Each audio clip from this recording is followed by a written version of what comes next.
아버지께서 나를 사랑하신 것 같이 나도 너희를 사랑하였으니 나의 사랑 안에 거하라. 내가 아버지의 계명을 지켜 그의 사랑 안에 거하는 것 같이 너희도 내 계명을 지키면 내 사랑 안에 거하리라. 내가 이것을 너희에게 이름은 내 기쁨이 너희 안에 있어 너희 기쁨을 충만하게 하려 함이라. 내 계명은 곧 내가 너희를 사랑한 것 같이 너희도 서로 사랑하라 하는 이것이니라. 사람이 친구를 위하여 자기 목숨을 버리면 이보다 더 큰 사랑이 없나니 너희는 내가 명하는 대로 행하면 곧 나의 친구라. 이제부터는 너희를 종이라 하지 아니하리니 종은 주인이 하는 것을 알지 못함이라. 너희를 친구라 하였노니 내가 내 아버지께 들은 것을 다 너희에게 알게 하였음이라. 너희가 나를 택한 것이 아니요 내가 너희를 택하여 세웠나니 이는 너희로 가서 열매를 맺게 하고 또 너희 열매가 항상 있게 하여 내 이름으로 아버지께 무엇을 구하든지 다 받게 하려 함이라. 내가 이것을 너희에게 명함은 너희로 서로 사랑하게 하려 함이라. 연일 폭염이 계속되고 있는데 우리 개인의 건강을 잘 유념하시고 늘 물을 좀 많이 충분히 섭취하셔서 수분을 잘 공급하시고 하여튼 이 어려움을 잘 또 이겨나갈 수 있기를 바랍니다. 오늘 본문 말씀에서 가장 핵심적인 구절을 찾는다면 16절 말씀입니다. 너희가 나를 택한 것이 아니요 내가 너희를 택하여 세웠나니 라고 하는 말씀입니다. 우리가 스스로 세상에 그 많고 많은 그 종교들이 있지만 그 종교 가운데서 내가 하나님을 선택해서 내가 기독교인이 된 것이 아니고 하나님께서 거부할 수 없는 은총과 사랑으로 우리 한 사람 한 사람을 일일이 이렇게 택하시고 또 부르셨다라고 하는 말씀입니다. 이것을 신학적인 용어로 쓴다고 하면 불가항력적인 은총이다, 또는 거부할 수 없는 하나님의 은총이다. 그래서 우리가 찬송에도 하나님의 은혜로 이 쓸데없는 자 왜 구원해 주셨는지 난 알 수가 없도다. 그 많은 사람들 가운데 왜 이렇게 부족하고 보잘것없는 나를 선택해서 나를 불러서 나를 구원해 주셨는지 우리가 그것을 이해하려면 그것은 하나님의 사랑이다. 그저 측량할 수 없는 그 크신 하나님의 사랑이다 라고 밖에 말할 수가 없습니다. 우리 인간의 뜻대로 된 것이 아니라는 것입니다. 내가 선택하고 내 마음대로 된 것이 아니라 전적인 하나님의 사랑과 은총이다. 그러면 우리는 무엇을 위해서 택함을 받았는가? 하나님이 다 우리를 부르시고 택하실 때는 그만한 이유가 있는데 왜 우리를 선택했는가? 오늘 본문 말씀을 보니까 첫째로는 사랑을 위하여 택함을 받았다는 것입니다. 오늘 우리 사회는 소위 서로 경쟁하는 경쟁사회다라고 얘기를 합니다. 참 소리 없는 전쟁터가 바로 세상 아닙니까? 남보다 한 발 앞서 나가기 위해서 참 때로는 서로의 마음에 참 상처를 내기를 주저하지 아니하고 어떻게 해서든지 상대방을 밟고 올라서지 아니하면 내 스스로가 도태될 수 없는 그런 세상, 그런 사회이기 때문에 정말 소리 없는, 총성 없는 이런 끊임없는 전쟁터와 같은 곳이 바로 세상이죠. 성공하려면 상대방을 무너뜨려서 그 사람이 재기하지 못하도록 해야만이 내가 계속해서 일어나서 갈 수가 있는 것입니다.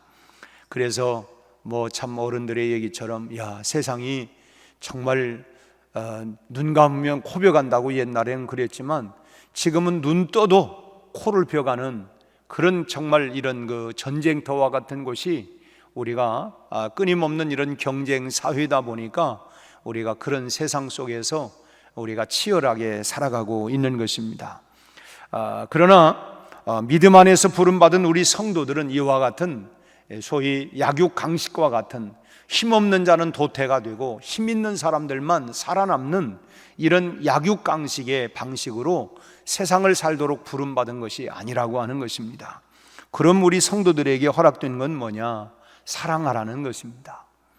서로 사랑하는 것만이 우리에게 허락된 것이다 하는 것이죠. 그래서 오늘 본문 12절 말씀을 보면 12절에 뭐라고 합니까? 내 계명은 곧 내가 너희를 사랑한 것 같이 너희도 서로 사랑하라 하는 이것이니라. 우리가 선택을 받은 제1의 목적이 뭐냐? 그것은 서로 사랑하는 것이다. 우리는 민족 중흥의 역사적 사명을 띠고 이 땅에 태어났다 하는 국민교육 헌장과 같이 주님께로부터, 하나님께로부터 우리가 선택받은 제1의 목적은 뭐냐? 그것은 바로 서로 사랑하는 것이다. 이것을 위하여 내가 선택을 받았다, 부름을 받은 것이다 라고 하는 것을 우리가 한시도 잊지 않기를 바랍니다. 요즘 참 가만히 있어도 참 너무 고온다습하다 보니까 참 짜증나고, 누가 조그만한 얘기만 해도 마음이 금방 불쾌해지고 손상당하기도 하고 하지만, 여러분, 우리가 선택받은 제1의 목적이 뭐예요? 서로 사랑하라, 서로 사랑하라. 이것을 우리가 명심해야 할 것입니다. 우리는 사랑을 실천하는 나눔과 봉사의 그와 같은 모습을 세상에 보이기 위해서, 우리가 보여주기 위해서 부름을 받은 것입니다. 우리가 자녀들을 키우면서도 그 아이들에게 본을 보이기 위해서 행동 하나하나, 또 말 하나하나도 우리가 아이들에게 조심하지요. 그래서 참 나쁜 말 쓰지 아니하고, 또 부부가 혹시 그러면 아니 그런 말 하면 안 되지, 아이들 앞에서 본을 보이기 위해서, 좋은 본을 보이기 위해서, 우리가 나눔과 봉사의 본을 보이기 위해서, 그걸 통하여 사랑을 실천하기 위하여 우리가 세상에서 부름을 받은, 선택받은 사람이다 하는 것입니다. 사도행전 2장 44절 이하의 말씀 보면 초대교회의 모습이 유무상통하는, 자기들의 소유를 팔아서 어렵고 힘든 사람들에게 나누어 주고, 그걸 통해서 정말 이게 하나님 사랑이구나, 정말 사랑이 눈에 보이지 않지만 그들의 섬김과 봉사와 나눔을 통해서 사랑이 느껴지고 사랑이 체험이 되어질 수 있도록, 그래서 초대교회가 날마다 구원받는 무리가 더해갔던 이런 모습을 우리는 기억합니다. 예수님께서는 유월절 어린 양으로 희생당하기 위해서 선택을 받았고, 하나님의 아들 독생자가 이 땅에 오신 목적이 뭐냐? 희생양으로 우리를 위해서 대속하기 위하여 오신 목적이 바로 그 목적을 이루기 위해서 오신 것처럼, 우리도 세상을 위한 희생물로 선택이 되었다. 그 희생은 뭐냐? 여러분, 사랑에 희생이 없는 사랑은 없습니다. 내가 다 우리 자녀들을 사랑하기에 희생하고, 그런데 그것을 나는 희생당했다 말하지 않습니다. 나는 너희들을 사랑했다라고 얘기하지, 내가 너희들을 위해서 희생했다고 말하지 않습니다. 왜?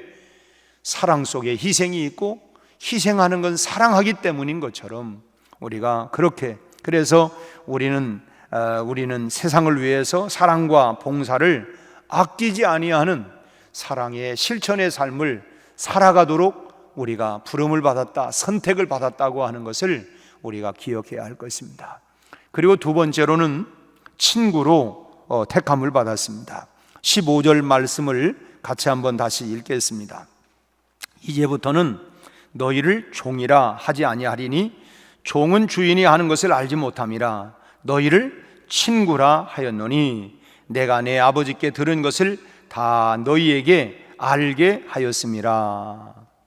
아까 우리가 찬송가 90장을 우리가 불렀었죠. 주 예수 내가 알기 전 나를 사랑했다. 그리고 내 친구 되신 예수님, 날 구원하시려고 그 귀한 몸을 버려주셨다. 친구 되신 예수님, 우리를 종으로가 아니라 친구로 우리를 불렀다. 그런데 이 성경이 쓰여질 당시에, 그 당시에 그 로마 사회에 그 로마 제국의 궁중에 관한 풍습을 우리가 이해하면 이 말씀의 배경을 우리가 더 잘 이해할 수가 있습니다. 당시 궁중에서는 이 특별히 선택된 사람들이 있었다고 해요. 그래서 그 사람들을 황제의 친구라 이렇게 불렀다고 합니다. 황제의 친구다. 이 사람들은 언제든지 황제 앞에 이렇게 출입할 권리가 있었고, 또 황제들은 자신의 모든 그런 계획이나 이런 말들을 신하들에게 이렇게 말하기 전에 먼저 이 사람들과 말을 했다는 거예요. 황제의 친구들과 내가 이런 생각을 갖고 있다, 내가 이렇게 하려고 한다, 이런 이야기들을 신하에게 보다 이 황제의 친구들에게, 그러니까 아주 자기의 모든 것을 다 털어놓고 얘기하는 이 황제의 친구들이 있었다는 것입니다. 이 황제와 가장 친밀하고 가장 그런 그 친분이 두터운 교제를 나누고 있는 이 사람들을 일컬어서 황제의 친구다, 이렇게 불렀다는 것입니다. 예수님께서도 오늘 우리를 친구로 부르신 것은 바로 이러한 차원이라는 것입니다. 내 친구 되신 예수님, 그 친구로 우리를 부른, 그냥 나 그 사람 알아, 내가 안면이 있다고, 그리고 내가 그 사람하고 내가 또 말도 좀 나누었고 밥도 먹었다고, 이런 그 안면 있는 정도의 그런 조금 아는, 그리고 사귀는 정도의 친구가 아니라 아주 깊고 아주 친밀한 그런 교제를 나눌 수 있는 친구로 우리를 불렀다는 것입니다. 그러니까 뭐 우리의 속마음, 이 모든 것을 다 털어놓고 이야기할 수 있는 그런 친구로 우리를 불렀다는 거예요. 그래서 아버지께 들은 것을 다 너희에게 알게 하겠다. 그러니까 아버지께로부터 내가 들었던 것, 이건 비밀이야, 말할 수 없어, 이게 아니고 그것들을 내가 다 너희에게 말하겠다. 왜? 너는 나의 친구니까. 나의 친구이니까 내가 너에게 있는 걸 다 이야기하겠다. 내 속을 낱낱이 다 드러내 보이겠다라고 하는 것입니다. 우리는 그렇죠. 속을 다 보이면 안 돼, 속 보이면 안 돼, 이렇게 얘기를 하는데, 주님은 우리에게 바로 내가 너를, 내 속에 있는 모든 것 다 너희에게 드러내 보이겠다라고 말씀을 하고, 그게 친구란 거. 친구. 우리가 누군가, 우리는 친구다, 친구. 그러니까 내 속을 다 드러내서 너를 신뢰하고 너를 믿기 때문에 내가 너에게 이 모든 걸 다 말하겠다라는 것입니다. 그런데 우리는, 여러분, 그렇다면 주님께 내 속을 얼마나 내보이고 있습니까? 우리 찬송은 낱낱이 바로 아려면, 낱낱이 바로 아려면 큰 불행당에 슬플 때 위로받고 힘을 얻을 텐데, 그런데 낱낱이 고하지 아니하고 우리가 적당히 이렇게 거리를 두고, 주님은 진즉 나를, 내가 너를 친구로, 그래서 내가 너에게 이 모든 걸 다 보이겠다고 하는데, 우리는 주님 앞에 우리의 속을 다 내보이고 있는가? 사실은 뭐 감춘다고 해서 우리 주님이 모르시는 분이 아니지만은, 중요한 건 뭐냐? 내가 감추어도 모르는 건 아니에요. 그렇지만 우리의 고백에 의해서 우리 주님이 알게 되기를 원한다는 것입니다. 마치, 야, 내가 다른 사람을 통해서 내가 너를 알아야 되냐? 네가 나한테 말을 했어야지. 그렇게 너하고 나하고 먼 거야.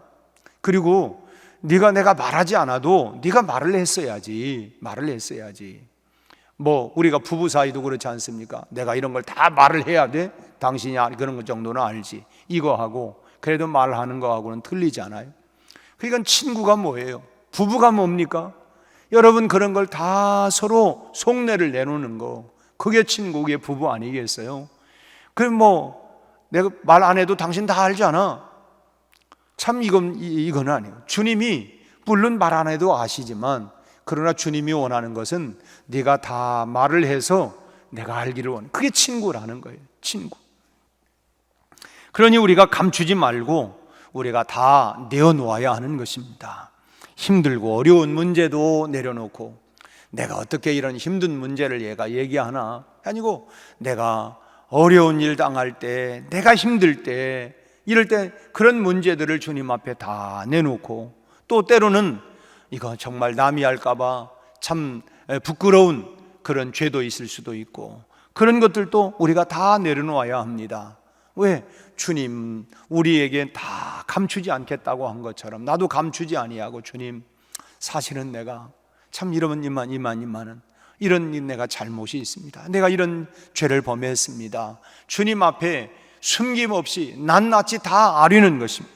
오늘 본문 또 13절 말씀에 보면 예수님은 또 뭐라고 얘기합니까? 사람이 친구를 위하여 자기 목숨을 버리면 이보다 더 큰 사랑이 없나니. 친구를 위하여 목숨을 버리면 그보다 더 큰 사랑이 어디 있느냐. 이렇게 주님께서 우리에게 말씀해 주셨어요. 우리를 위하여 실제로 우리 주님은 목숨까지 십자가에 내어 주셨습니다. 그냥 말로만 한 게 아니라 그렇게 실제로 우리를 위하여, 나를 위하여 목숨까지 내어 주셨습니다. 이렇게 말씀하신 주님께서 여러분, 우리의 죄를 용서하지 않겠습니까? 나를 위해서 목숨까지 내어주신 그 주님께서 왜요? 나를 대신해서 그렇게 십자가에 당신의 목숨까지 내어주신 그분이 어찌 우리를 용서하지 않겠습니까?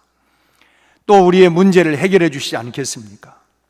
우리가 친구 되신 주님 앞에 낱낱이 바로 아뢰지 않는다면 그것이 바로 더 큰 문제가 되는 것입니다.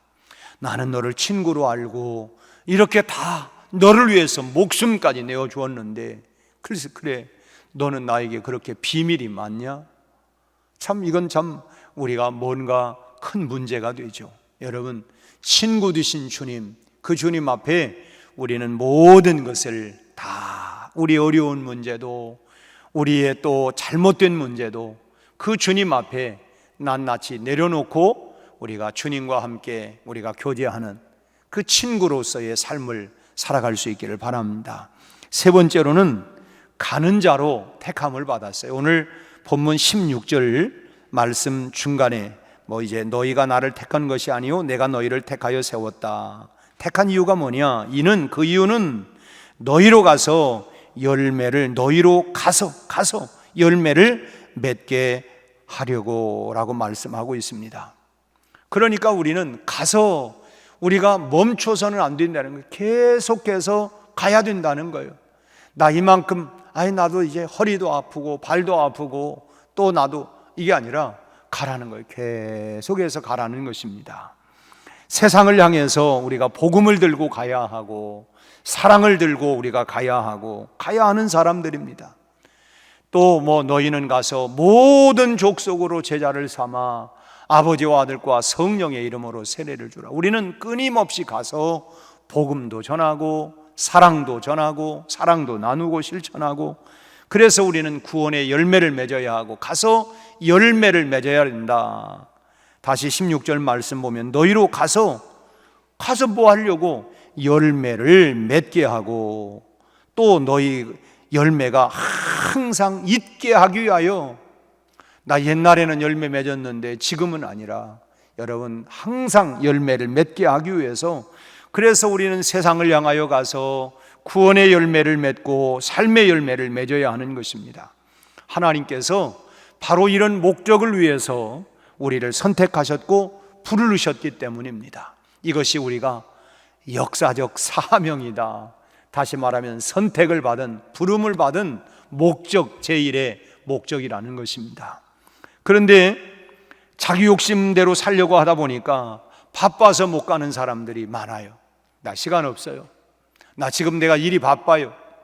그냥 자기 목적을 성취하고 달성하기 위해서, 그래서 나는 못합니다, 못 갑니다 라고 이렇게 말하는 사람들이 많죠. 그러다 보니까 때로는 죄를 지어가지고 떳떳하지 못해가지고 아이고 내가 떳떳하지 못한 주제에, 내 주제에 어떻게 내가 갈 수 있겠습니까? 나는 못 갑니다 라고 말하는 사람들도 있어요. 그러나 여러분, 우리는 다 갈 수 있기를 바랍니다. 너희는 가서, 우리는 가야 합니다. 오늘 본문 16절에서도 너희로 가서 넘어졌어도 다시 일어나서 너희는 가서 열매를 맺게 하고 열매를 맺어야 합니다. 하나님께서 우리를 부르시고 선택하시고 하신 목적이 바로 이 열매를, 가서 열매를 맺게 하기 위함이기 때문에 우리는 가야 합니다. 여러분, 우리 모두가 이제부터라도 사랑하고 이제부터라도 우리가 우리 주님 앞에 낱낱이 우리의 모든 속사정을 다 아뢰고 또 회개할 것 회개하고, 그리고 복음과 사랑을 들고 선택을 받은, 부름을 받은 주님의 친구답게 우리가 세상을 향하여 오늘 또 나아가서 여러분 그 사랑을 실천하고 섬겨가며 그리스도의 향기로 또 주님의 사랑을 보이면서 오늘 또 열매를 맺는 복음의 열매, 또 우리가 구원의 열매, 삶의 열매를 오늘 또 풍성히 맺어가는 이 하루가 되시기를 주님의 이름으로 축원합니다. 기도하겠습니다. 하나님 아버지, 오늘 우리를 불러주시니 감사합니다. 내가 주님을 선택한 것이 아니라 주님이 나를 지명하여 불러 택하여 주셨고, 우리로 하여금 가서 열매를 맺게 하기 위하여 우리를 불러주신 것을 감사합니다. 또한 우리를 주님의 친구로 삼아주시니 감사합니다. 주님께서 모든 비밀을 나에게 다 말씀해 주신다고 하신 것처럼 나도 낱낱이 주님 앞에 우리의 모든 것을 다 아릴 수 있게 하여 주옵시고, 또 이제 우리가 가서 우리가 하나님 구원의 열매, 삶의 열매, 하나님이여 이 사랑의 열매를 맺어갈 수 있는 또 복된 하루가 되게 하여 주옵시고, 주님 이 말씀 가지고 오늘 또 실천하며 참으로 하나님의 기쁨 영광, 하나님이여 참으로 이름을 드높이며 오늘 또 살아가는 우리 온 성도들이 되게 하여 주시옵소서. 예수님 이름으로 기도하옵나이다. 아멘.